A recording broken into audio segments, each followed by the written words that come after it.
Mule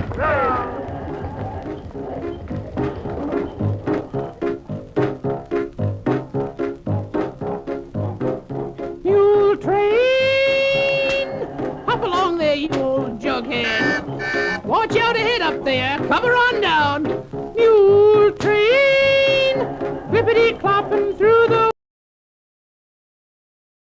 wind and the rain.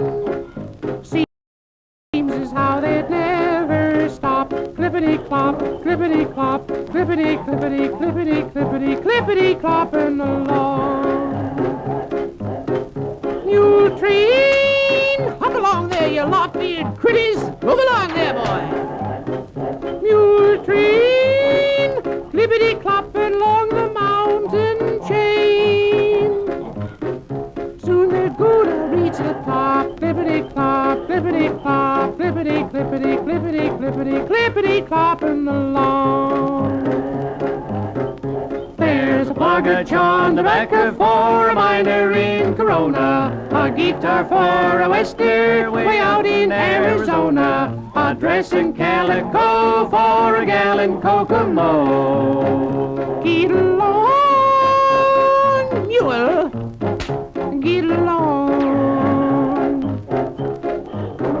Mule train, hop along there, you bob-tailed rascals, you sway-back scoundrels. Cover on in, watch it up, boys. Mule train, clippity-clopping through the wind and rain. They'll keep going till they drop. Clippity-clop, clippity-clop, clippity-clippity, clippity-clippity, clippity-clopping along. There's some needles and some thread for the local general store, a present from Sis Roebuck that a bride is waiting for, some rheumatism pills for the settlers in the hills. Get along, mule. Oh, be careful with that whip, pony boy. Get along, mule. Mule train. Come on now, no count hides. Take a hold in there, boys. You leather. Come on, move along, you leather lassoed animals. Mule train. Chippity, clippity, clippity through the wind and rain. Hi. They'll keep going till they drop. Clippity-clop, clippity-clop, clippity-clop, clippity-clippity, clippity-clopping along. Mule train! Go on there, Jenny, move along, whip along there, whip it. Oh, watch it, you ringtail leathernecks, way back from Tennessee, and Manny.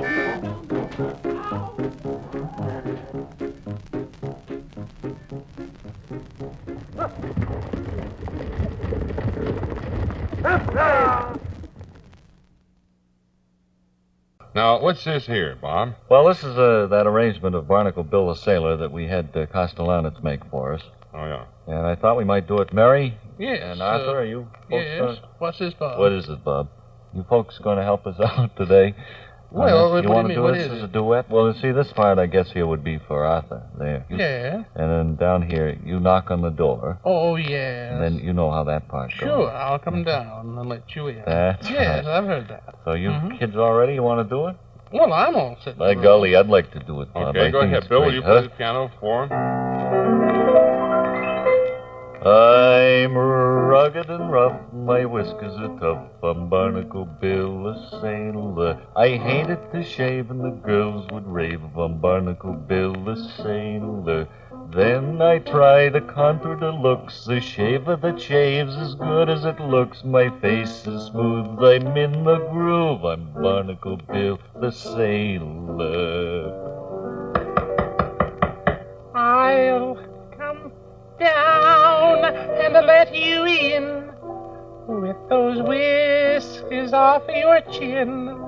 I'll come down and let you in. I'm the fair young maiden. Now,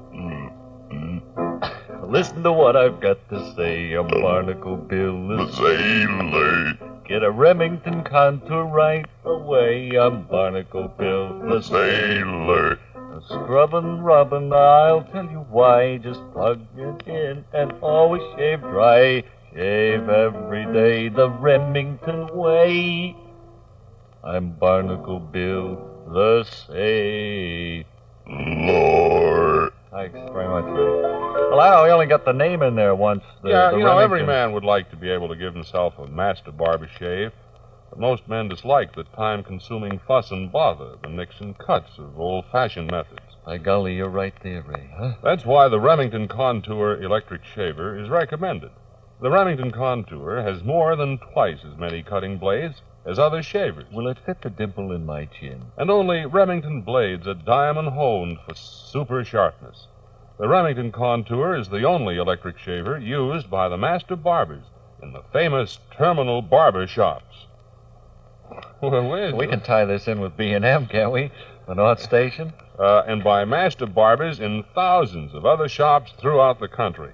The Contour gives smooth, fast, long-lasting shaves as close as a man wants. Try a Remington Contour, and you, too, will be singing.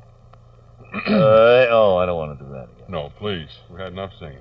I don't think we could have, Mary, we couldn't fit that into a 1-minute E.T., do you think? We'd have to speed it up a little bit. Yeah. Mm-hmm. That's for sure. Well, I thought that went very well. I thought you were good.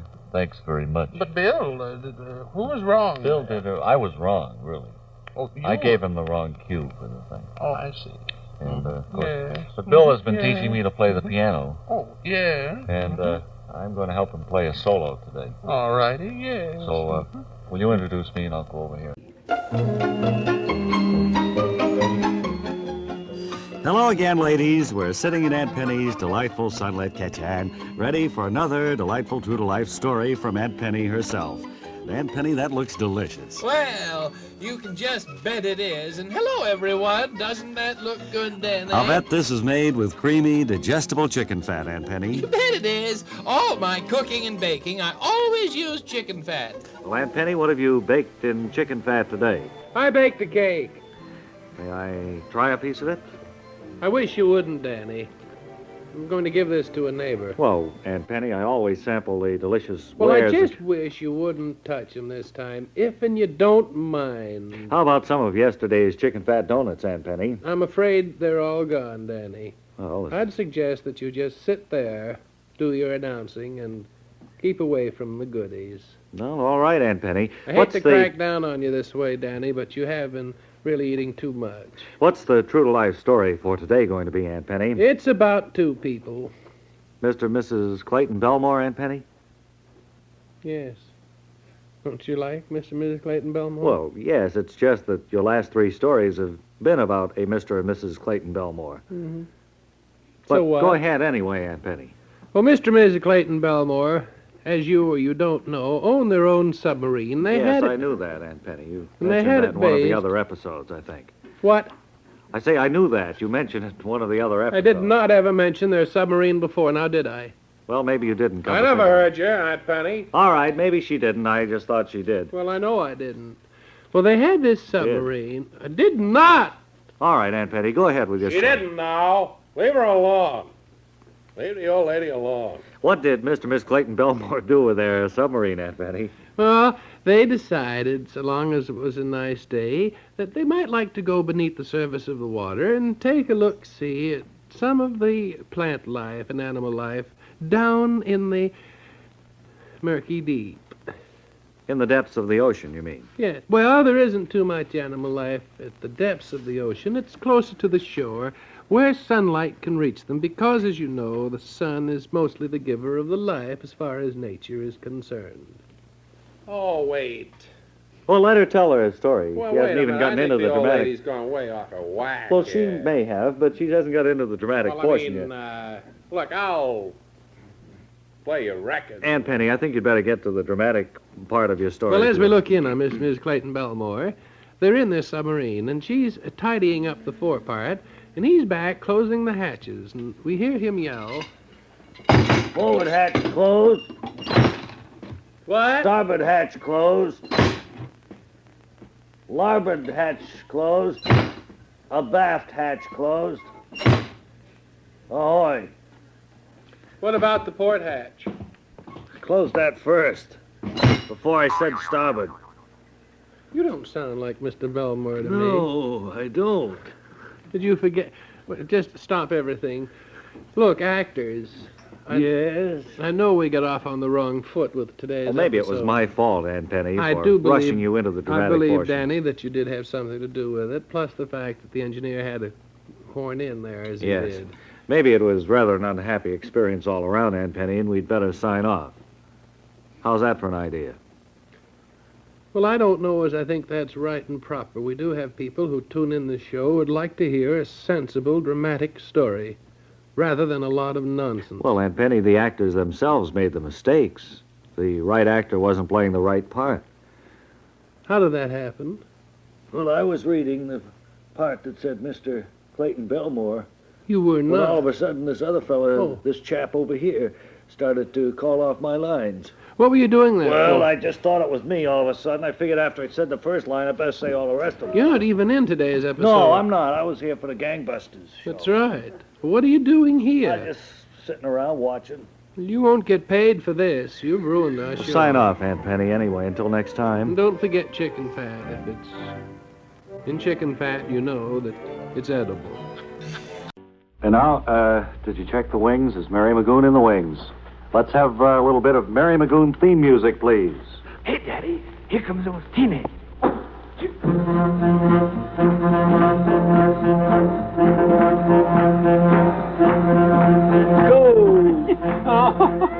Oh, honestly, Hey, boy. the older you boys get, The younger we are in spirit. Yes, Is that what and you it meant? certainly is encouraging.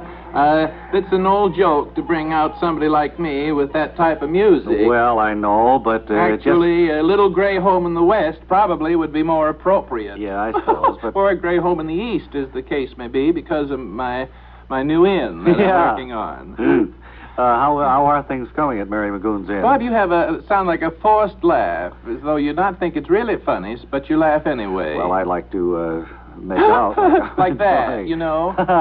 Yeah, and it doesn't sound true. What's new at Mary McGoon's Inn at Mary Turin Bay, McGoon's Maine? out at Mary McGoon's Inn. Well, naturally, you're I here. haven't been there since we closed up the week after Labor Day. Bob, we're going to open up earlier this year, right after Arbor Day in June. Well, that'll be nice. I'll give you a longer season. And, of course, you told us some time ago about the plans for a summer theater, but you also mentioned a casino or That's something? right, and to put in a gambling casino, we had to get it on the ballot in the form of a referendum Well, that here would be last fall. Pretty difficult to do, I would think, up in We that got it country. on there, though, did, huh? yes, and it passed. Well, you mean you're going to be able to have, like, slot machines and roulette tables and that kind of stuff? Well, what we did was we had an intentional typographical error put on the ballot and said, Oh. are you in favor of permitting Mary McGoon to have a rambling casino? Oh, We put R I see. instead of the G. So it passed. And a lot of people said, I don't care whether Mary McGoon's Whether in rambles or not, yeah. So it went through, and we're going to install the rambling machines next week. Yeah, they're supposed to keep it legal. You have to call them that, huh? Yes, yes. But I think it will bring the type of person who will spend. Oh, it should. It should. We don't want people to come there just to sit in the lobby and have a home-cooked meal And because watch the people come and go. they're not spenders. No. We want the people who feel free with a buck. Yeah. You see, Bob, what I want to do... Now, you're forcing a laugh. What I want to do, Bob, is to accumulate a lot of money. Well, I suppose that's at the root of a lot of our problems with everybody. Because I want to get a new pair of elastic stockings. Yes. Well, I hope that you have a successful season. I hope that the townspeople aren't upset when they hear that it was a mistake in voting the casino in. Maestro, could I have my theme? I got to get going. Little playoff music. See you all at the Mary McGoon Inn in Turhan Bay, Maine, after June. Mary, I just got here. Kent Lyle Birdley. Yes. Do you have any, I forgot what I was going to ask you. What? Let's see. Let me go sit down. I'll think of Sit what down. Go sit down. Who is that? It's Kent Lyle Birdley. He was making his way across. This took him a long time to get here. We saw him start across from the tap about 45 minutes ago. Man, I don't like his type. He scares me. Well, you've known Kent for years. He's an I've never old-time seen announcer. him like that. What, forgetful, you mean? Well, yes. Standing around so silly-like. I remember. I remember what it was. Do you have any bratwurst? See, I'm not going to pay any attention to him. Why not? We never have had bratwurst. You go out to Pennsylvania on that festival for that. Oh, yes. Yeah. He knows it, too. We don't have any bratwurst, Kent. Oh, concern it all. See? We're going to have trouble with him today. You better get him out of here. I have a feeling we are, too. Better get him out of here. Kent, come on, let's go across the street. Cross the street to where? Just across the street. Let's go to the Flower Festival up at Bryant Let's go Park. to Times Square Tap. Oh, never thought of it. Howdy, folks. I'm Miss Cynthia. Oh, you're not either. You're Mary Glad McGoon. to We be with know you it. all on this dark day. It is Hope kind you're of all gloomy. getting your shopping done. Remember, you only have 93 days left. Today, Mary, you were going to give us a little bit of information about preparing the Christmas dinner, weren't you? The turkey, preparing the bird. A few gifts. Have you gotten the bird yet? I don't think that was very kind, Bob, at all. No, I didn't know whether you'd purchased the same or not. I just don't go along on that kind of thinking. I never say those things to you. Well, Land sometimes sakes, you I do. know you get the bird enough. Sometimes you do, you know. Very rarely do I, but you make it a point all the time, Well, Bob. tell us about the Christmas dinner, will you? It's getting closer every day. You know. Well, of course, goose is the traditional dinner, according to my authority. Uh-huh. Who is your authority? Mr. McGoon, the engineer. He spent a year or a Christmas day in England, and he tells me that goose is the traditional Christmas dinner. Uh-huh. There. I thought they had roast beef over there, too. They have that, too, and what else would you like? Oh, Like a little mashed peas with potatoes, that? peas are good, yeah. How about celery? And celery I'll pass up for now. All right. Now then, ladies, here's a few gift suggestions. Do you notice how few men receive spats anymore? That's a thing that should be brought back, or things. That's right.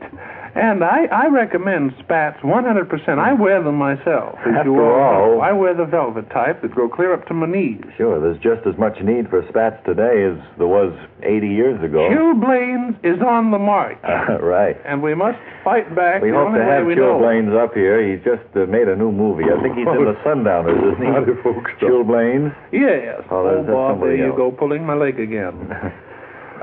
But they could be brought back. It's a style that I think we'd all like to see again. Another thing, friends, scarves. Not enough men get scarves at Christmas.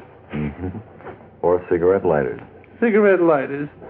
No, not ties. Men do seem to get ties, although there's been so much talk about it that ties have fallen off as a gift.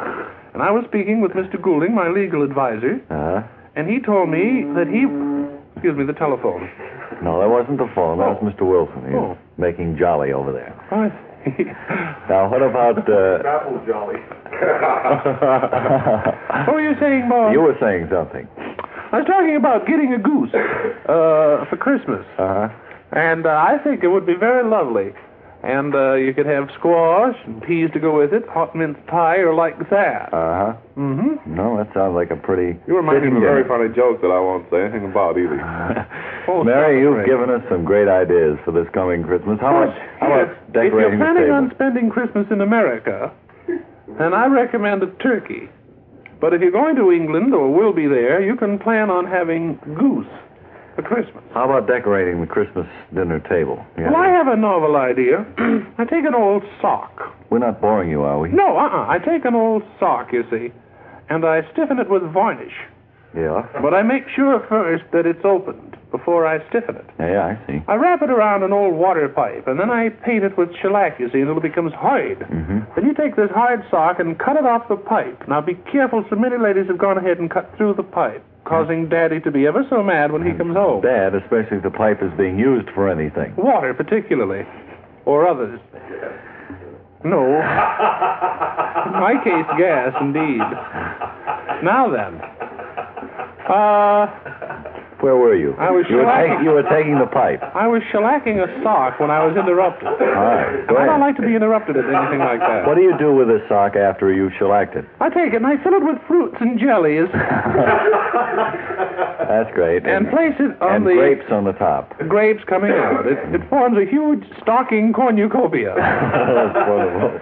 And outpouring from this, such things as grapes, jellies, hard candies, nuts, and like Yes, that. that's exactly the way we feel about it. Yes, Mary, I'll buy that 100%. And thanks. However, if you don't have the time to make your own stocking Sorry, that cornucopia, little alarm clock just went Write off and me your a- time is up. write me a postcard, and by Will you return press that mail, button, I'll Ray, send you please? a shellac stocking cornucopia. There she goes, down through the trap door. Well, sir, you know what's happened? Our half hour is just about gone right down Well, that to the new end. circuit. And I think it's time for us to be folding our silent tents. And silently floating away on our magic carpet. Right, we'll be in tents again tomorrow from 1 to 1:30, because you see, Thursday we never know what's going to happen. Ken Wilson, his magic haircut and organ. We'll be back again tomorrow. Bill Green again at the piano. Charlie Gargoyle, swell. We like your work, and we're planning on keeping you. 2 or 3 weeks anyway. That's tomorrow.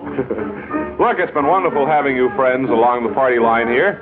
We'll be back again tomorrow at 1 o'clock. We certainly hope that you can make it. And tomorrow, ladies, try and have the kids a little quieter, will you, during the program? Right, because we don't want you to miss a single word. If you get important. Your work, be sure and write, won't you? And hang by your thumb.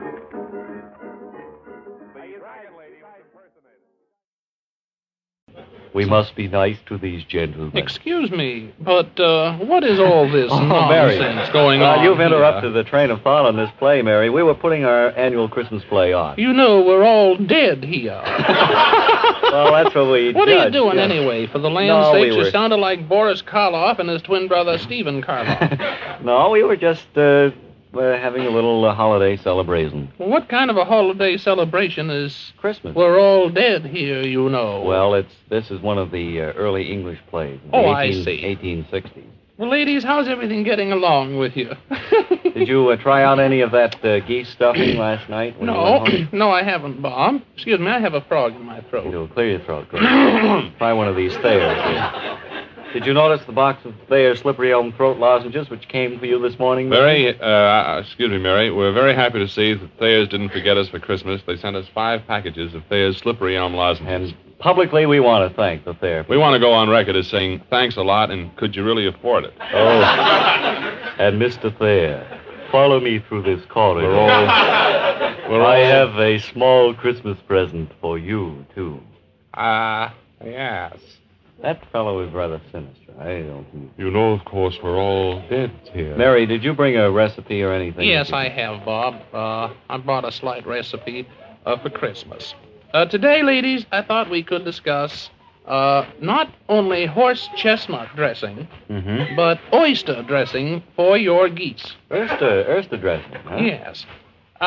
These oysters, I might mention, I would suggest that you use the oysters from down around. Excuse me, Mary. We're all dead here. Excuse me. You mean Christmas is that close, eh? Sure it is.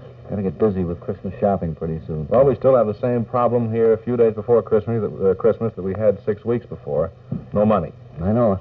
So, Bob, what do we propose to do about it? Well, we could do one of two things.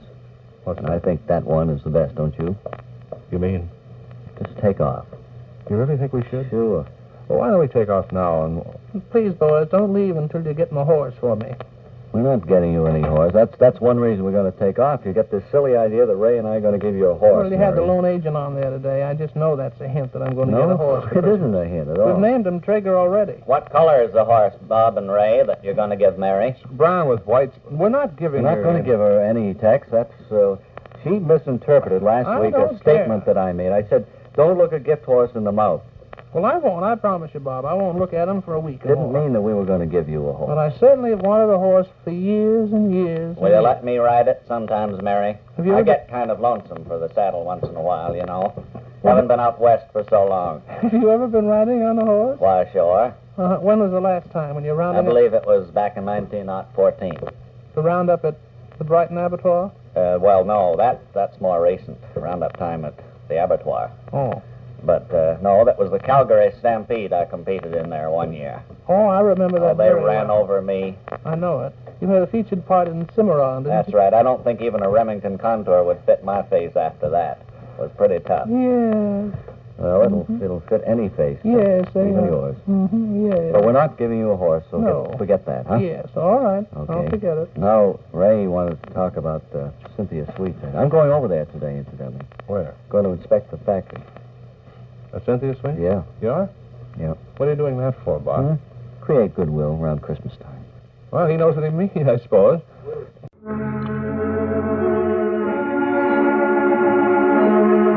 Hello, ladies. Here we are once again in Aunt Penny's true-to-life kitchen. Sunlight streaming through the windows and ready for another Aunt Penny true-to-life story. Hello, Aunt Penny. Hello, Danny, and hello, story lovers everywhere. Say, what are these ginger snaps you've just baked on? Yes, I certainly have, and they're made with digestible chicken fat. That's one thing you don't have to worry about, Danny. These are so thoroughly digestible, they set in your stomach like a half a dollar. Well, I certainly know that, Aunt Penny, and I'm sure all the ladies do. Everything you cook, bake, or fry should be fried. That's right, ladies. Nowadays, with the busy schedules that we all have, it's awfully nice to know that we can still enjoy fried foods and not worry about getting sick. Right-o, Aunt Penny, and good for all the family, too. Well, now, we're all dying to see what our true-to-life story is going to be about for today. Well, it's a story... I'm going to help myself to another one of these ginger snaps while you're telling your story, Aunt Do Penny. help yourself, Danny. There's one thing about them, they're digestible. You can eat them to your heart's content. Thanks to chicken fat, eh, Aunt Penny? That's right. You don't get sick from eating too much. All right, now to the story of Mr. and Mrs. Fred Hopkins of Big Stone, South Dakota. Mr. and Mrs. Fred Hopkins. Well, where does their story begin, Aunt Penny? Starts right in their home at Big Stone. They decided that they'd take a train, go to Fargo to visit their married daughter, Cora, who married a young man by the name of Luther Upjohn.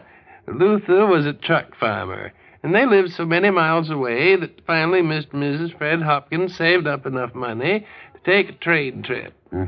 Well, we find them standing there at Big Stone. Well, Mrs. Fred Hopkins, I guess this will be goodbye, won't it? What do you mean, goodbye? Goodbye to Big Stone. Oh, yeah. I thought you were going to climb off the train. It's already No. leaving Big Stone. Of course not, Mrs. Fred Hopkins. Big Stone looks funny when you look at it from here, doesn't it? Big Stone looks littler and littler as we get further and further away. It certainly does. Just think, it's the first time we've ever been out of Big Stone. Say, did you think to pack my harmonica? Yes, it's in the big bag there. Oh, fine. I think that's back in the baggage car. I won't get it out right now to play it, but I might like a tune later. Are we going to go over the Yazoo City Bridge? I don't know which route this train takes. Could very well... Wait. Wait, Mrs. Fred Hopkins. What, Fred? Do you hear nothing? Why, this be a ghost train. We're moving and there's no sound. Come on, let's get out of here.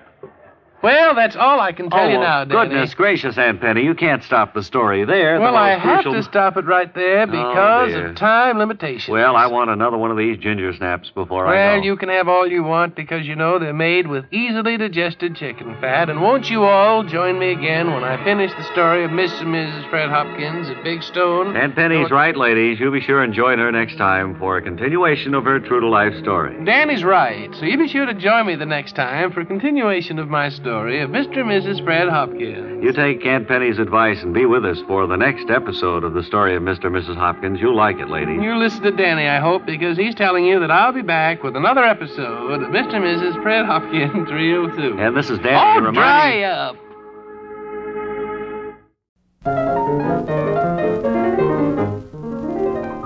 I'd like to be a cow in Switzerland, where the grass is always green, where the hunters hide behind the trees, shooting holes in good old Schweitzer cheese, where the bulls are all such gentlemen, so gently they go moo. I'd like to be a cow in Switzerland. I'll bet that you would too.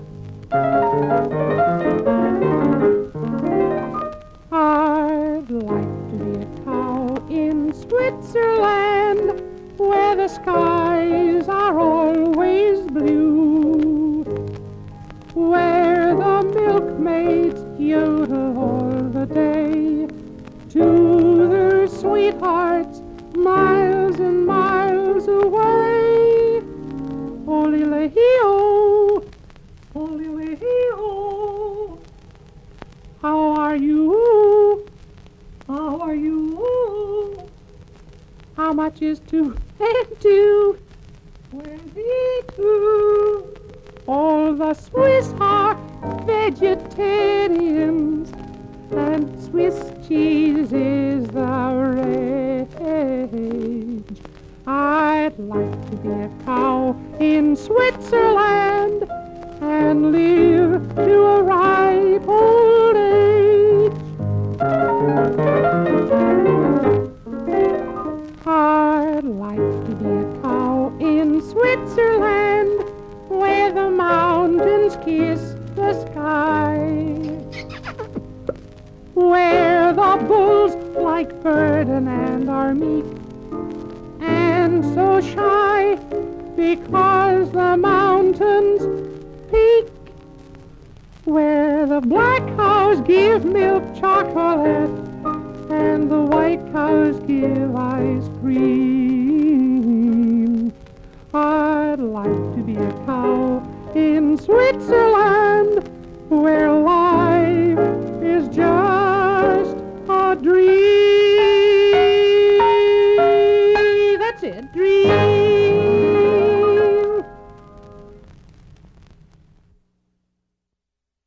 Way down upon come on the now. Swanee River. I'm not going to sing with that group. What's the matter? They trying to go out on their own or something? That Mary tries to drown out everybody. Well, I don't think she did that, Webley. It's just more that than anyone else. she picked the best one of us to... No, she stands there and tries to bellow and Well, take we the whole decided thing. we wouldn't. The big have that. ham, Mary, that's all. Well, I don't think you could call me a ham, really. I was just Well, I trying to think do Mary the has best a I very sweet voice. Oh, I had to dry up. Well, you're a newscaster. How would you know?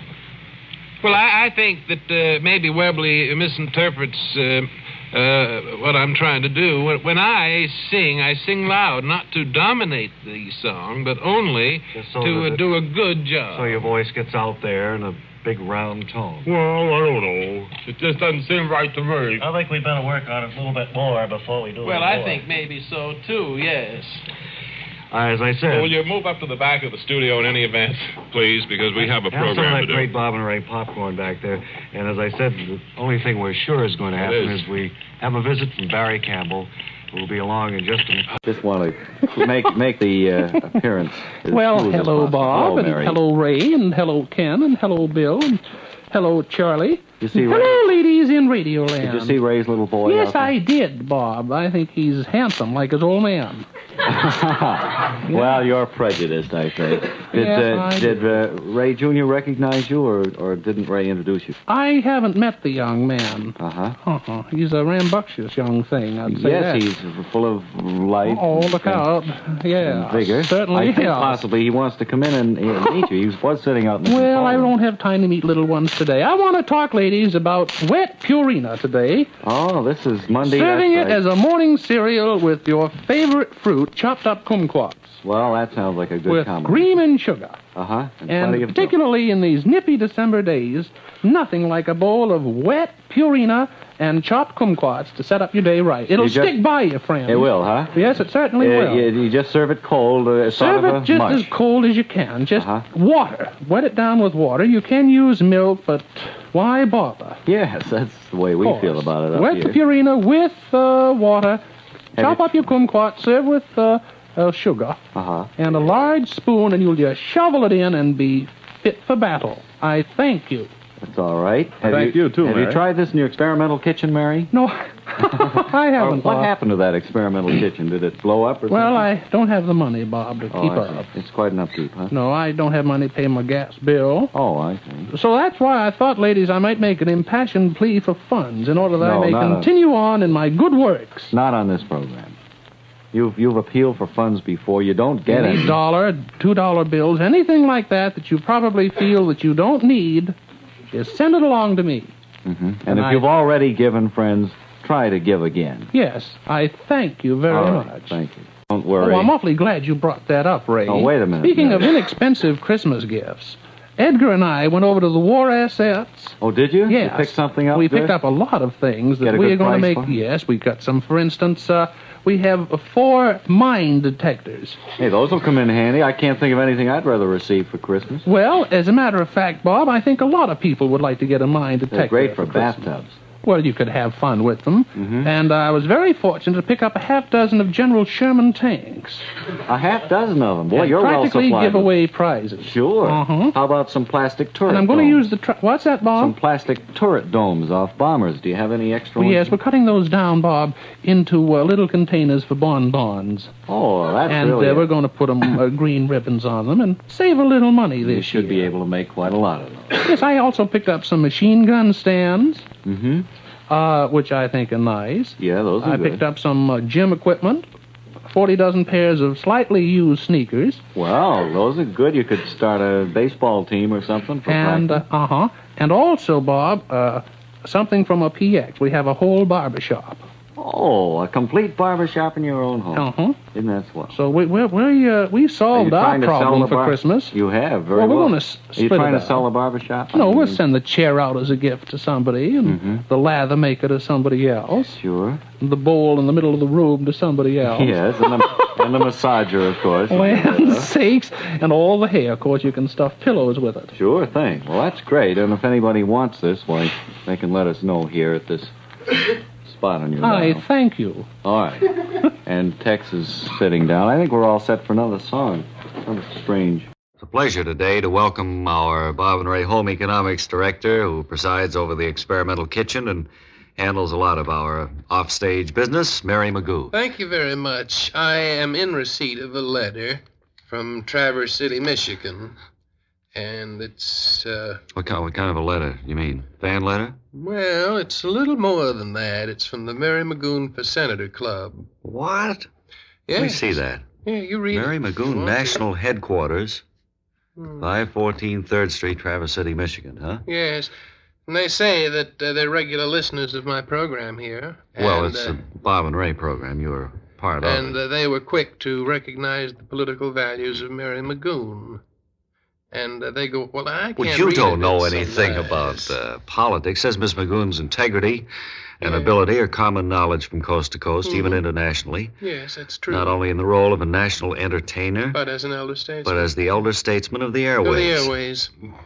Miss McGoon, Miss McGoon. McGoon. It's McGoon, isn't it? Yeah. Believing Miss McGoon too good to confine to one area of representation, our group has decided to promote Mary McGoon's election at large throughout the country for the office of United States Senator. Yes, they say her election would have to be accomplished on a write-in basis. Well, it would, I suppose. And, of course, would have to be on a nonpartisan ticket. Yeah, would have a steadying influence in American politics, huh? In American In Miss politics. McGoon, we feel we have a person of ability. We believe her being a woman will not result in lack of votes. Well, this is fairly interesting here. I think you missed a very important paragraph where they say we feel that Miss McGoon would make an outstanding senator, and we have visions of her as presidential timber in future national elections. Oh, for sure. Mary McGoon has versatile talents that might well lend her to international politics, perhaps as an ambassador or even Secretary of State. Well, you have isn't laid that your nice? cards on the table. If you're are you in the running now, actually? Yes, and that's my headquarters, national headquarters, 514 3rd Street, Traverse City, Michigan. The Mary McGoon for Senator. What's this? Sounds like a groundswell now. Boy, it's a real demonstration here in the studio as Miss McGoon announces that she will be candidate. There goes the Hawaii and Alaska placards by. Michigan now and Illinois, Delaware and Rhode Island. This is Wally Ballou speaking from the floor. It's a scene of panoramic pandemonium as the studio bursts forth in a unanimous voice approval of Miss McGoon for Senator at large. Now back to the podium.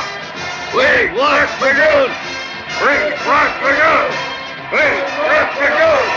We want McGoon! Down on the floor, our correspondent, Mr. Ballou, is trying to get to Miss McGoon for her comments. Will the sergeant at arms please clear the aisle? This is Wally Ballou on the floor. I have Miss McGoon here to voice her opinion of this spontaneous demonstration. Miss McGoon, how do you feel after this announcement? So exciting. Did it come as a complete surprise to you? I had no idea that my name would be placed in nomination, and the spontaneous reaction to my nomination is certainly heartwarming. You know whether any members... go ahead. I'm very proud. You know whether any members of the Central Committee are here in the convention today? I don't really know. It's also exciting. It appears to me as though this is a truly spontaneous reaction that's been rehearsed for months. Well, it certainly looks that way. And lots of luck on your campaign, Miss McGoon. And now she's marching out at the head of the delegation from Traverse City. Everyone seems very happy at the suggestion of the selection. And it will only remain now as we march to the floor. There will be beer in the hydrant. All right. Cut the remote, if you will. Back in the studio now, and certainly a surprising turn of events here at Bob and Ray Land today. Well, officially now, Mary McGoon is in the race for senator. Gee, that's wonderful. We'll bring you day-to-day reports on that.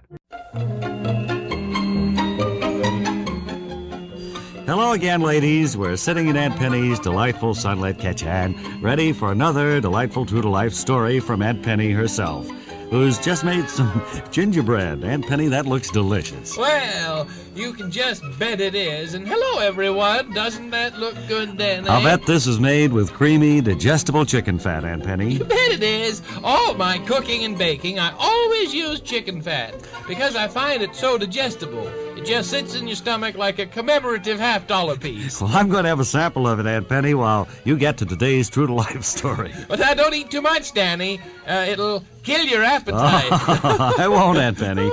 Now then, ladies. Do you mind if I raise the shade just a little bit? There seems to be too much sunlight here in your sunlit kitchen. Well, would you please?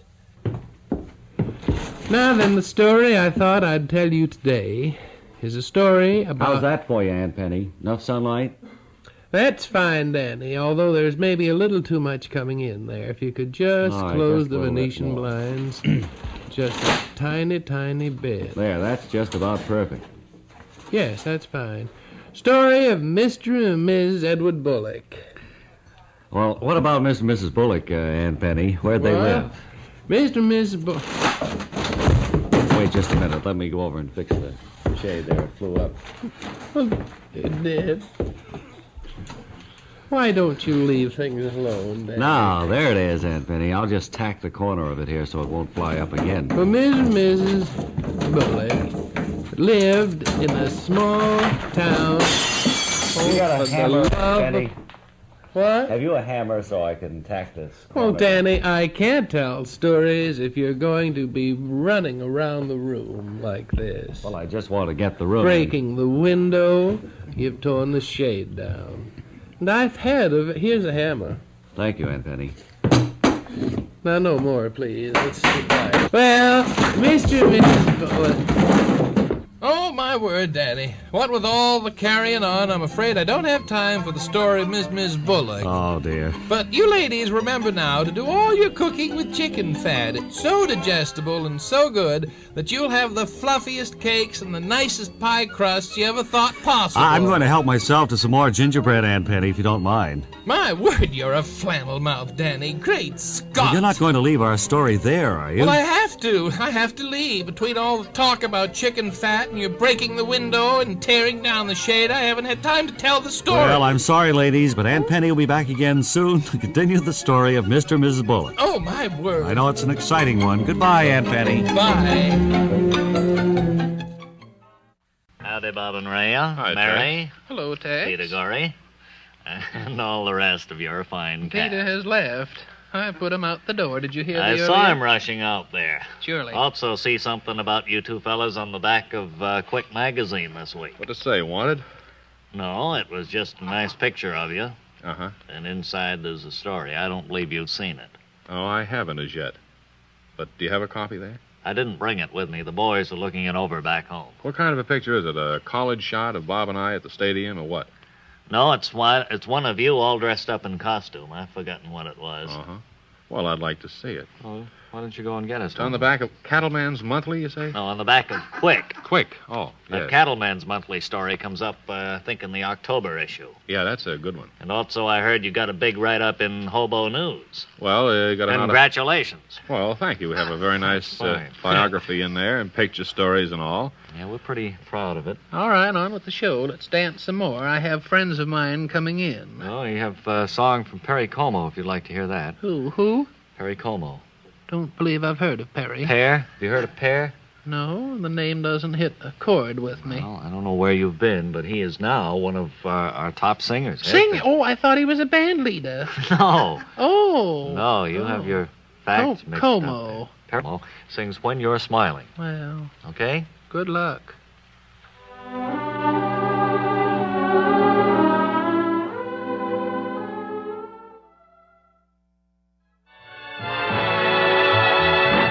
Here you are, fellas. Just what you ordered. Hi, Paul. Whole bunch of Tootsie Rolls. Thanks a lot, boy. We've been waiting. Don't eat them during the show, though. No, we won't. Okay. Mary, what is all this paraphernalia you brought in this evening? Well, it's a new game that I've been working on. Well, you've got a cowbell there and, It's called Scrabopoly. It's a happy combination of, well, two games. Scrabble and Monopoly, yeah. I thought you could get that. Well, not only that, but there's some other little games in there, too. Well, how do you play it? Is it something for two, or is it a You can solitary game? you can play it by yourself, or you can play with 2, 3, 4, all the way up to 5. After that 5, it gets too cumbersome in my apartment. Kind of sticky after that, huh? Well, I only have the 5 chairs, and if 6 play, one will have to sit on the table or Sure. stand. Well, you want to be comfortable. But if you have a large home or a big dining room table with, say, 12 chairs, you could have 12 people. Yeah. But I was only speaking for the Well, all right. circumstances in which I find myself Well, when I there- want to play Scrabopoly there are- at my home. I know I'm sounding like I'm some sort of an idiot, but I don't mean to be. No, well, now but I that's- do know that so many people don't. When you say 12 can play, I don't think I have ever in my life played a game. All right, okay. I mean, well, not a game in the house. Yeah. I think with the fine. Now, do do you feel, you want to tell us how we play this? Huh? Yes. Well, first of all, this is small whistle. Yeah. And this is a rattle here. Yeah. And this is a deck of marked cards there. Oh, yeah. These here are... Oh, no, those shouldn't be there. Look like cookies. Is Yeah. that something? Would you like one? Yeah. No, you don't use the cookies. But Oh, anyway, you see, you have the rattle and the dice. I Oh, forgot yes. the dice. Yeah. Now, the dice, one dice should be loaded so that now, you'll wait. always have a 7 on one of the dice. Well, is this a cheating game or something? You can like- cheat. You can. Oh, yes, you can cheat if you so desire, if that's the way you want to play. But ordinarily, you don't cheat. You don't play this for money anyway. Okay. Well, do So we have now time to do it now? Well, Do we how have much time time to- do you have? We've got about a minute, I think. Talking on. Well, you take the dice, one of them being loaded. Right. Which one is loaded, do you know? This one. Can I have that one? Well, do you? No, well, you can have it after I show you Oh, how to all play right. the game. Now, you roll them out on the table like this. Mm-hmm. It broke, didn't it, that die? Split right in two there. That's the cheapest pair of dice I have ever seen in my life. Terribly cheap. I don't think Well, we... the idea would be this. Supposing that this set was 7, as it should be if it's loaded. Yeah. And let's say this was 4, that would be 11. 11. You'd take your whistle, you'd blow it. Yeah. Like that. Right. Then you'd take the rattle and move it 2 pegs and move that. And like that. And then yell Scrabopoly or something like that. Huh? Well, if you want to, I wouldn't. But Well, I don't know. I have hate to to spend blow a more whistle time. on you, Mary, but that's the worst thing I've ever heard in my life, bar none. Larry, what's all this stuff you've dumped on the desk here? Well, I don't think I What is dumped it? it. I put it down in orderly procedure and form because it has to be used in an orderly way. How do you mean? Bob, these are the parts of a new game that was sent down by the McTavish Game Company, and they wanted us to give it a mention. Oh, they're wonderful game makers, certainly, the McTavish folks. And, yes. We have introduced other games in the past years. I remember one called Duplication. Yes, you kind of swept the country there. That's right, about 1952, I think yes, you did that. It did. What is this one called? This one is called Have a Fun. Have a Fun. Mm-hmm. Now, here, you use here... Can we play it here, or is it going to take too long? Because we have a lot to do. Well, I think maybe it would be nice if... one round, maybe? Yeah, we play it for a little while. Mm-hmm. And then I think that's the best way to learn any game. Can I play, too, Barry? Sure. Any number can play. From 2 up to, I don't know, as many as you could get around the table. What would be the simplest way? Have 4 of us play? Ray and me? Play. No, don't get Ray, and he always cries if he loses. He's good at games. No, he cries. All so right. let's not use him. You and... Me. Who are you, Wally? Yes. How about me? Webley Webster? Sure. No, you're not stupid, but you can No, don't play. say that, Webb. You're not Okay, well, I always say that anyway. Well, you don't need to. Well, it's safer. Well, we know. People don't ask me to make any decisions when I come right out and tell them I'm stupid. All right, will you sit there at that side of the card table? Okay. And, Sorry, now you use a regular, ordinary deck of cards, except, yeah, you use all the jokers. You just use the jokers? Use them all, plus the other cards. Oh, I see, okay. So you use them all. Okay. And then you use deals? dice. Shall I? Oh, all right. Just a second, we get these. All right, now, Bob, you deal, and deal 3 cards to each, of the players. All right, there's 3 for you. No, not that way. Not that way. No, around. One, Around, 2, okay. around. That's right. Don't give them 3 like that because it's so easy to... All right, we've all got 3 now. All right, now take these... I've got 4. Your fingers are sticky, Bob. Well, hold... I'll right. close my eyes and take one. There, Okay. I'll put that back in the deck. All right, now, do we all have 3? I do, yes. I do. 1, 2, 3. And I have 3. All right, now, Wally, you take the dice and roll it. Okay. Roll them. All right. Right out this way? Mm-hmm. Out of this piece of velvet, huh? Right there, yes. Right, okay. All right. Now, what's that? That's 6. 6. All right. Now, does anyone have a 6 of clubs? No, I've got 2 jokers. I have. Well, now you fish in the deck. Fish until you get a 9. What do you mean, just keep going through the... Yes, and you have to keep all those cards. What's the jar of peanut butter for? That's part of the game, I think. Yes, Is it? that comes later. All right, now spin the roulette wheel, Webley. Go ahead, give it a good spin, Webb. All right. Go ahead. Was it wherever it's... Did you get the card you were fishing for? There's no little ball in the roulette wheel. Does that make any difference? No. Well, that's the way it's supposed to be. That's she right. told me that. No, but you're supposed to have put the 6 you had in there before you spun the What, in the roulette wheel. It went on the Now floor. all I need is a small comb. Anyone have a small comb? I've got one here. Thank you. I want to comb my hair. Oh, I thought that was Well, part how of the game. could you use a small comb No, in that's a game? silly, Honestly, Wally. Wally. You wouldn't use that in a game. All right, now, who plays next? I think it's me, isn't it? No, it's my turn. Clockwise, it would Now, be I take the putty knife, Yeah. and I dip it into the peanut butter jar, Mm-hmm. and I hold back the edge of the putty knife and aim it towards the ceiling. All right. Now, Sit back. Good shot. Well, wait, line it down on me. Fell off. all right, Webley, you won because he had the 6 right, he got the peanut butter, Yes. and he spun the roulette wheel. Right. I don't know much more. I don't think we're playing it right. Well, yeah, maybe you need to read the rules over I think a I'd little bit. better. It Well, seems like it's kind of I'm non-competitive. sorry, but anyway, it's a nice game, and the kids will love it. And it's called Have a Fun, made by the McTavish folks. Always can be counted upon for good games. Thanks for showing it to us. Entirely welcome.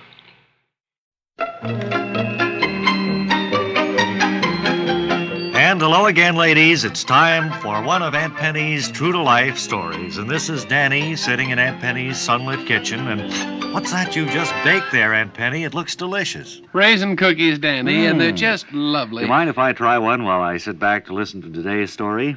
Well, you certainly can, and that's one thing about these cookies, ladies. As with anything made with chicken fat, it's completely digestible. Oh, Aunt Penny is right, ladies. You know that whenever you use chicken fat and you're baking or deep frying, you're really deep frying and baking. That's right, and it is so digestible. They don't sit in your stomach like a $50 piece. I'm going to have a couple more of these raisin cookies, Aunt Penny, while you tell us what today's story is all about. Why don't you have some cookies, Danny, and I'll tell all the folks about today's story and what it's all about. Is that sunlight filtering through the Venetian blind too strongly in your face, Aunt Penny? No, but doesn't it show how spotless our kitchens are here, Yes, Danny? and how light and golden brown those raisin cookies are, too. Aren't they wonderful? They are delicious. There's Well, not going to Danny, be you many can of them. help yourself to these and eat as many as you want, because if it's in chicken fat, it's digestible. Well, now, what's today's story about, Aunt Penny? Today's story... I'm just going to have one more cookie before Why you don't start. you, Danny? Help yourself. That's what I say to all my friends. When you do cooking, if you cook with chicken fat, you'll find that it is digestible. And the things you cook with chicken fat won't sit in your stomach like a stopwatch. That's right. And don't forget Aunt Penny's famous words, ladies. Help yourself. And now, Aunt Penny, today's story... Today's story, Danny, is about two retired folks who live in a small town in New England. And the story concerns a Mr. and Mrs. Eugene Spatz. And what happens to Mr. and Mrs. Spatz, Aunt Penny? Well, Mr. Eugene Spatz, for many years, was a trusted employee of a bank in Boston. After he had accumulated enough money, he decided to retire in the northern part of New England. In Metropole, Aunt Penny? In Metropole? No. Why don't you dry up now, Danny? All right, Aunt Penny. Let's get to the story. So they decided to retire, and they went to a small town in New Hampshire. Well, that was only the beginning of their troubles, because... Well, here's a small town in New Hampshire, Miss Spatz. Going to retire here? Looks like as good a place as any. Well, all right, let's pull up. First, we'll have to go to a real estate office, I guess, and see what's available. Got all our life savings there in the glove compartment of the car. That's right. So maybe one of us had best sit in the car. Good idea, Miss Spatz. I'll sit here and you go on in. All right. Miss Spatz? Yeah? Go on in where? We're parked right out on the highway here. No buildings around. What do you think about that? It confuses me to think. Well, it kind of threw me a curve, too, Miss Spatz. Gee, we were all set to retire so nicely. And... Maybe better drive right on into Metropole and see what's available in the way of the house. Wasn't that car going speedy? Sure That was going was. like 60, I declare. At least that. Yeah. Well, come on, let's go. Danny, I'll have to stop now. Oh, you mean the story's over for Yes, today, this Aunt Penny? could very well turn into a half hour, and we don't have that much time. Don't you ladies forget what Aunt Penny always says. Help yourself. Help yourself. Because if it's in chicken fat, it's saturated with fat. We have asked Webley Webster to moderate a discussion which will include Mary McGoon, whom you're familiar with, I think, Tex Blaisdell, and Ray and myself will try to enter into the discussion wherever we feel it's applicable. They Webley? have now chemicals, I think, that you can put down right on your lawn to kill any broadleaf weed, such as crabgrass or plantain or creeping willy or whatever. Webley, do you have anything? I remember one time when I get this haircut, what happened to me was this. I went into this barber Wait, just shop. a minute, Webb. I think we were off on one line of talk there with Mary in relation to chemicals for improving the lawn, for ridding it of crabgrass. Maybe we should stick to that one subject rather than get off onto your haircut. Do you want me to talk about it? His haircut? Well, if you want to swing the conversation Well, before I around do that, I want to just go on record and Can say... you tie his haircut in with crabgrass Maybe, in any way? a little bit. Let me try it. I would like, first of all, to go on record saying that I do think that the baseball they use in the major leagues now is, it's a rabbit ball. It does go further when you hit it. I really think so. Than they did back in the old days. That was very... someone This is the wandering musician that CBS Radio has. He wanders through the offices and into the studios to keep morale up, keep people happy during the hot summer Are they just months. trying this out for the summer, or is it going to be a regular thing, do you think? I don't know. I understand he wandered in on a newscast the other night, so I don't think it would be too regular. No. Nice. So long, buddy. Getting back to conversational topics here, if we may digress a minute. Yes. I think the age of the old-time cowboy has disappeared. In other words, you see them handling these roundups from motorized vehicles, and you see the truck wagon. You see, what I think... Excuse me. Well, look, when you have a 3-lane highway, everybody coming in either direction thinks that middle lane belongs to them for passing. I just wanted to say that. Anything to add to that, Mary? Or? Well, only this. I got hot coffee, tea. You folks and want the hot coffee? I have the pineapple Danish, prune Danish. Do you have a bow tie? Bow tie. Bow tie. I've got French donut. I got a I'll jelly have a French donut. Bacon powder biscuit. Okay. Cheese sandwich. And beer. Why don't you folks who are conversing here go over in the corner and finish your conversing? Don't you think, Ray? Yeah, Bob. It's too bad. Bob, we had a note sent over from the program department here at CBS. Yes. They want us to play the number 40. 40 this week. I think that's a Up great 3 idea. buttons from 37. Swell. So let's all give a listen. A great record, one we'll be hearing a lot from. Well, hi, Bob and Ray. Hi, Webb. Say, this is your last program. That's right. Winding it up today. I was wondering now, will they sell the old organ here or what?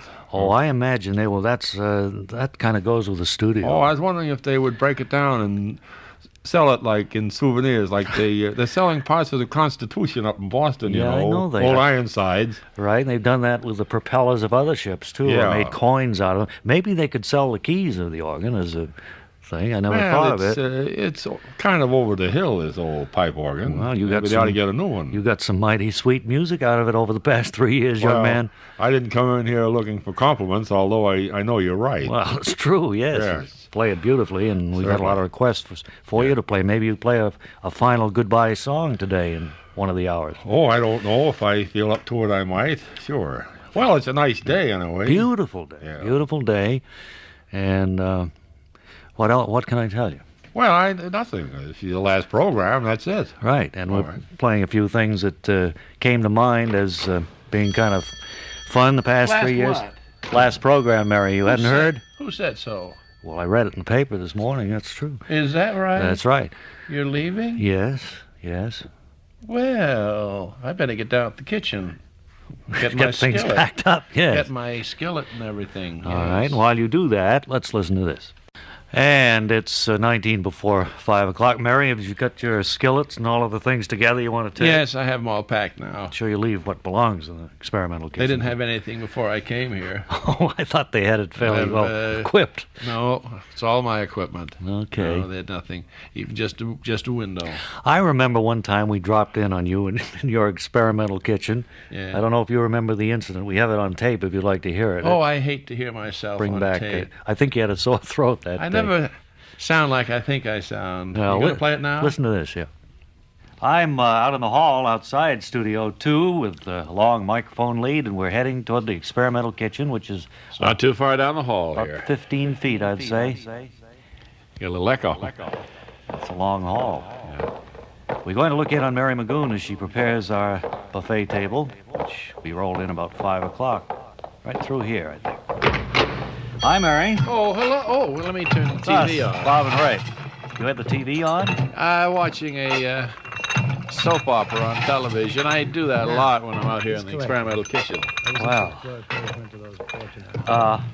You see, thought all we'd- kinds of trouble in that family. All kinds of trouble. Yeah. We wanted to find out what you're preparing for the buffet table. Well, we have the the roast beef and the ham. And looks this good. is the cake I'm just frosting now. Oh, boy, chocolate. Yeah. Chocolate devil's food cake, is that? And with double Dutch icing on it, or frosting, whichever you want. Boy. It's real chocolate. What do you, we want to get a little in-depth information from you. What do Yeah. you enjoy preparing most? Anything that's a favorite of yours down here? Well, I like, of course, sauces are my specialty. Roux? Well, that's the basis of a lot of sauces. Bordelaise sauce, of course. You have to have a stock pot to make that. Yeah, sure. But, no, I wouldn't say I have anything special I like to do. Would you like some wine? Yes, I noticed you use a lot of that in the cooking down here. Yes, That yes, you lose, I was going to say lose, you use a lot of... have too much and you do. You use a lot of wine in my cooking, Well, yes. all of the people, of course, in the studio always look forward to the moment the table is well, we'll be along suddenly. That's a pretty flower display you have there in the center of it today, too, isn't it? They're all phony flowers. Don't they look real? They look very real. The plastic flowers have gotten Yes, you better can't- and better over the You years. can't tell them from the real thing, and all you have to do is dust them or rinse them under a hot faucet, Sure. hot water faucet. Might to mention, Sprite too, them up. how well equipped this experimental kitchen is. WOR has gone to no expense to make this a place where you can be happy to. We have all the things you need. We have good, heavy-duty dishwashers and ovens and refrigeration and things like that. It's really nice. Now, is there anything else that I can help you with? No, we're going to have to leave the kitchen right now. It's 10 minutes of 5 and go back to the studio where I think they're just ready to send About it to 5 Fred. after 5, we should be up there with all the food to put out on the table. Very good. Hey, Bob and Raya. Yeah. Oh, friends, I think you remember Tex Blaisdell. Mind if I have one of your pistachio nuts there? Please help yourself. Thanks. Tex Blaisdell has been with us for many years, and he's on the road with the Smoky Valley Boys most of the time. Not on the road anymore. We've decided to settle down here in Big Town. That old cowboy suit, how long have you been wearing that one? About 14 years. I wonder if we could change Got a lot of mics. good miles left in it. I wonder if you'd get downwind, Tex. And then All I right, could let talk me just move down to that other microphone. Wonderful. Good. I think I'll be more comfortable. Now, I think hear you will be, Mary is too. going to open an inn and that she's looking for entertainment. That's and I right. figured this was just the spot for me and the Smoky Valley Boys. Well, you have the boys here. What kind of music will you entertain or furnish? Well, we furnish, of course, the traditional Western brand of music. Of course, it's been a long time since we played together, and we're running extensive rehearsals at the present time. I see. I brought the boys up here, and maybe they could audition. Okay, come Mary's on, Pie still Plant and Rhubarb, all you folks. Slim. And Tex. And the other Tex there. Right. He don't talk, but he's a funny fella just the same. Okay, well, Mary, you want to give this a listen? I'd be delighted, and I only hope it's the type of music I want. Really. All right, stand by, man. When I give you the downbeat, let's do it up real good for him. 1 and 2. Go!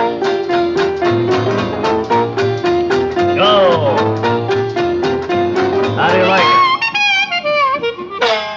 Well, What happened, Smokey? Well, I mean, where's the Smokey's a little unused to the electric guitar there. He's got to Well, get unplugged there. It's Huh? pretty silly playing that with one foot in a pail full of water, too. Well, isn't I it? told you he was funny. Yeah. All right, well, go ahead. Try it again. Let's see. Well, let's have something different here, fellas. 1 and 2 and 3 and...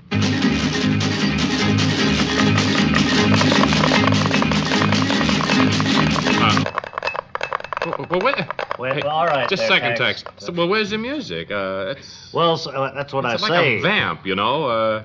I know, but we're having extensive rehearsals, and we will get into melody and repertoire in probably a few days or so. Well, you see, Tex, I'd love to be able to hire you, but I am afraid I don't like the it's all Well, I vamps. There think doesn't seem to this be goes- any tune. This would go great in a country inn like Do you're you have planning. another one you could play for? Well, we've been working on this one. We got it partway All right, go ahead. finished, but You fellas all as set? I said, most of the stuff we're doing now is vamps. You all ready, Smokey and Tex? Sure. All right. Give them a sample.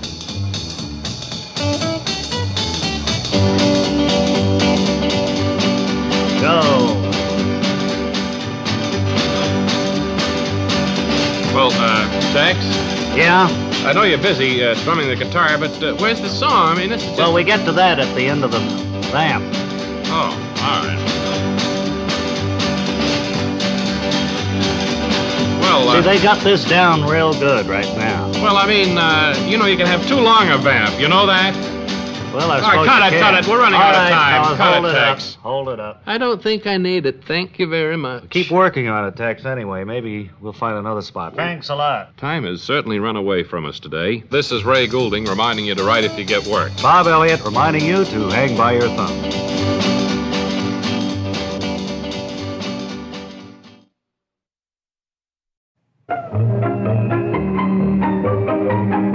And once again, hello, ladies. This is your True to Life announcer, Danny. All right, sitting in Danny, Aunt now, Penny's True to Life kitchen. What, Aunt Dan, I Penny? want you to cut it short because the last time you talked so much I couldn't finish my story. Well, I just like a handful of these cookies, Aunt Well, Penny. take them, Danny, and dry out.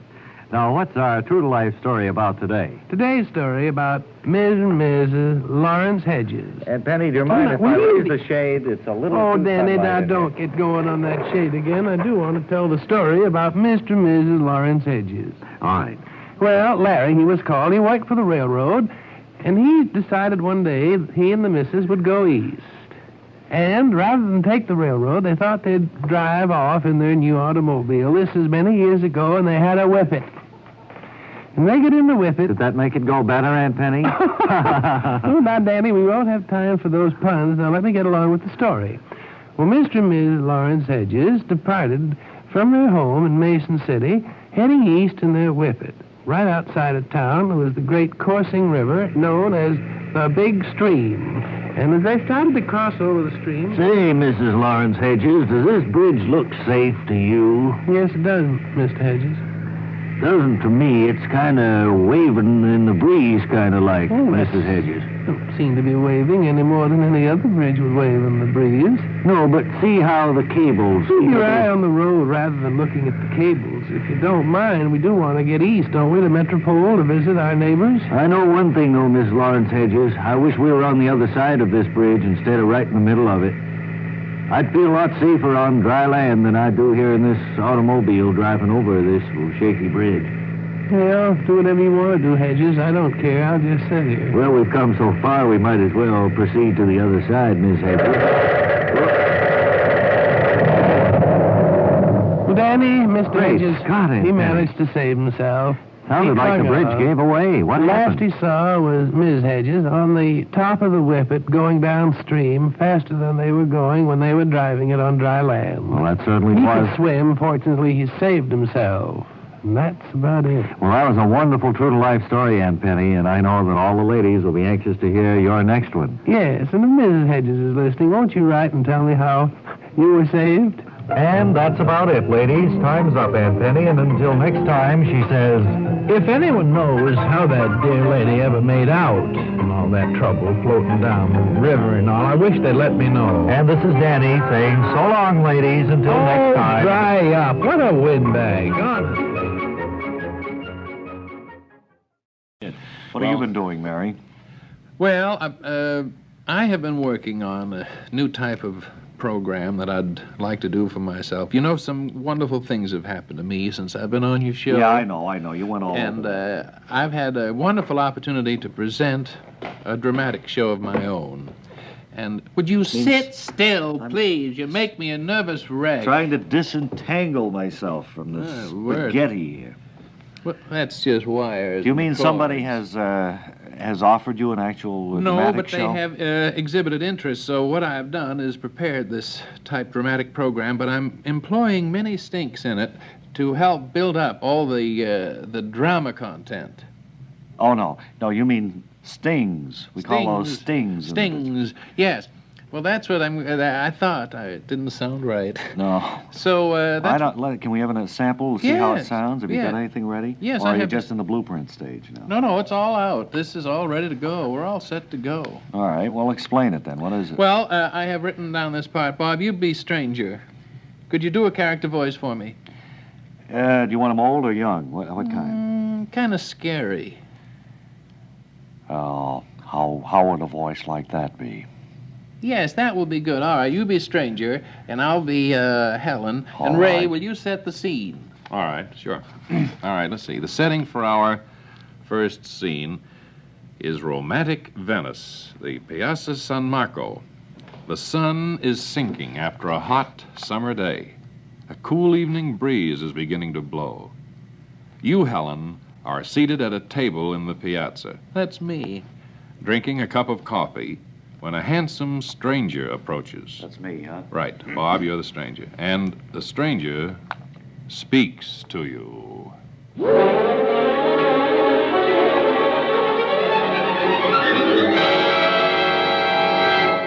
Buenos Aires, Signorina. Hello.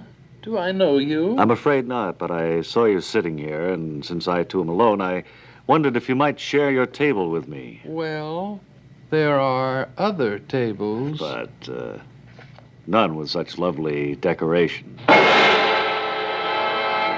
You're very pretty, Signorina. Signora, if you please. Ah, but you're so young. Well, I guess it's just a technicality. I'm a widow. Oh, that's too bad. May I sit down? Well, I guess so. I'm not in the habit of picking up strange men.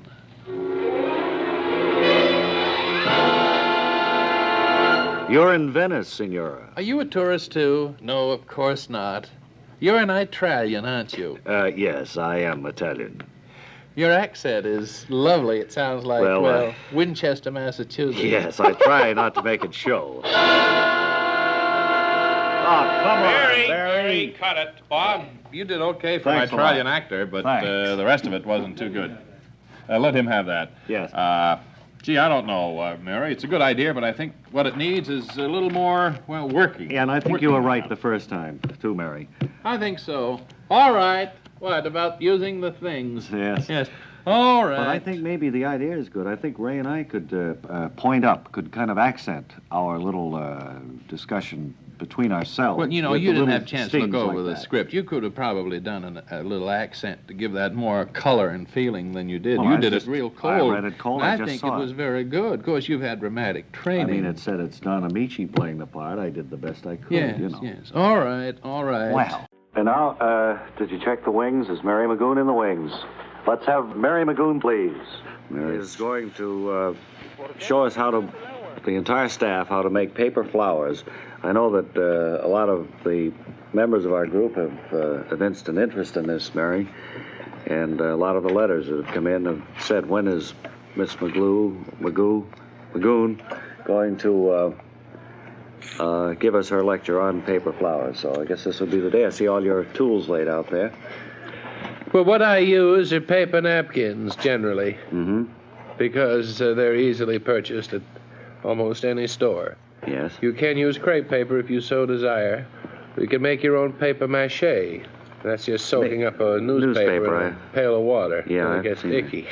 Yeah, well, I think this paper napkins is pretty good here that you have. Now, what kind of a flower are we all going to make? I'm going to make first a daffodil, because they come to mind at this time of year. For that, of course, it would be wise to choose your yellow or gold paper napkin. All right. Now, all of you, Webley and Wally, you all got your yellow paper. I don't want to make paper flowers. No, this is part of the Bob and Ray improvement program. Sissy no, it's good to be able to do this. Now, what do you do first, Mary? First thing you do is I take scissors and I just cut out what I think the daffodil would look like, the bud itself. Mary's cutting out a... Well, that's kind of... Daffodils are pretty good size, aren't they? Now, don't correct me. Well, that looks terribly small. It looks more like a violet or something. Well, it's not a violet at all. This is a daffodil. All right. Now, then, you see it's yellow. Then I cut down here and then fold back. Hey, you're not doing it right, Webb. Pay I'm attention not to what doing she's it at doing. all. I don't want to make paper flowers. Well, look, this is part of our educational. Now then, for the stem, I usually use a pencil, and then I cut the green napkin so as to make the stem, and then I wrap it all around the pencil like this. That's a neat idea. That's okay. How you like mine that I'm making here?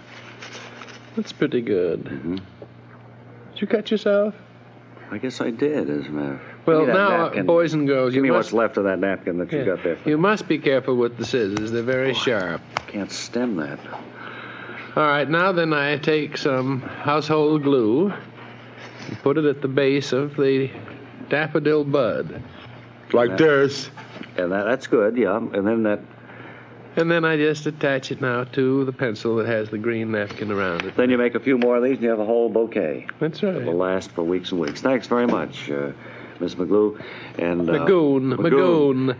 And we'll be back after 5 minutes of news here at Mutual, the radio network for all America. Okay.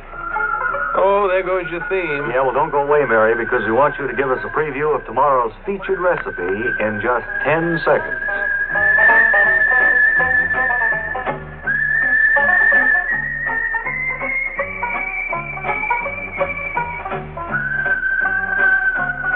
Now here's Mary with a preview of tomorrow's recipe. Then you cube a hunk of ice. That's it. Good afternoon, friends. No, we're all Welcome through. to We're all Radio through, Land. Mary. It's been so long since I've had this opportunity to We're talk just with saying you. goodbye. What? We're just saying goodbye. Well, my watch must have stopped, Bob. Yes, it did. Be here on time tomorrow, huh? Oh, for the land's sakes. And I was going to give a receipt today. Well, save it. Save it for tomorrow. Pop, pop, pop, and ray, ray, ray, I hear the tender sigh.